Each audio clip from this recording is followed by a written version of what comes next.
Hello everyone, welcome back to the Glorious Being server, this time following our world leader, taking some gold bars to research planetary defense and save the planet. I'd like to thank everyone for the nice words after I released the Modpack. I've even received messages already from people who are using the GBM as the base for other modpacks for other versions of the game, and I think that's awesome. That's exactly what I wanted.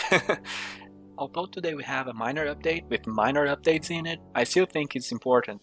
But if you're not running a modded game already, this video might not be very interesting to you.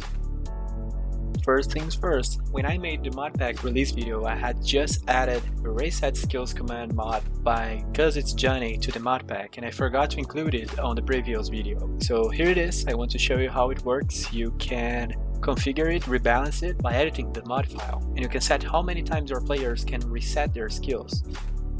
So as I show here, I start with 500 SP, buy some skills, and then I just enter the command reset skills, and it gives 500 skill points back. If I try to enter the command again, it will tell I can no longer reset my skills. By default, it's up to 3 resets per player, but on the GBM, it's only 1 reset. And what's new in this update? Well, other than icons made by Mari in better logging and better mining, well, let me show you. From your server folder, you can go into your configs folder and you will see folders for a few mods like better logging, better mining, and big shovel. When you get into one of these folders, you will find a config file. Inside this config file, you can change stuff like how many calories the tool will burn, how much durability does it have, how much it costs to repair it, how much it costs to craft it, and stuff like that. Currently, when it comes to gameplay altering mods, at least from what I know, Kurtle's mods are the only ones that you can configure like that. And in my opinion, it's a really great initiative.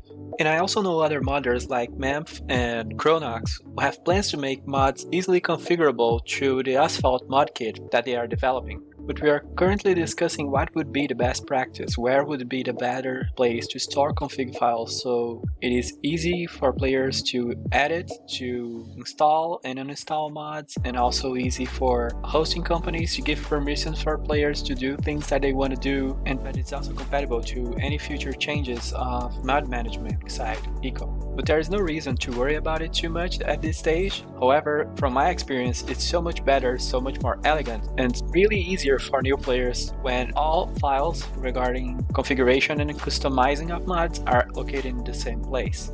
And I will give 2 examples of that. First example is of course Minecraft. With Minecraft, you can just go to your server folder, go into the config folder, and you find all config files for all of the mods, all of the 150, 350 mods you're running. So I will bring the config file for mechanism here into Notepad++, so you can see there it is. You can change a lot of stuff, even stuff you don't know, and probably the mod developer doesn't even know what it does anymore, but it's all there. And the second example is Worm Unlimited, in which you just go to the mods folder, then you can see all the mods. They are in .jars, exactly like Minecraft. Then you go and find lots of config files, exactly like Minecraft. Except here they have the extension .properties, which is some kind of standard that the community defined. And when you open one of these files, you can see all of the properties that the mods change. This particular mod holds a dear place in my heart because if you know Worm Unlimited or Worm Online, you know it's really slow-paced game where everything takes forever. But with this mod, by changing just a few lines of a very simple, human-readable config file, you can just completely overhaul the gameplay experience for Worm. It's a really new game after you're done customizing this file.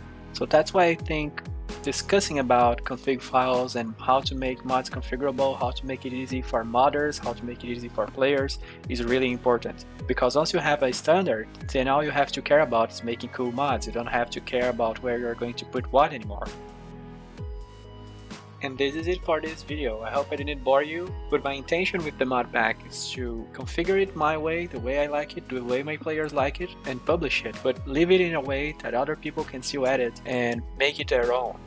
In the next few days I will be migrating the mod to 7.4 version, so I hope to see you soon.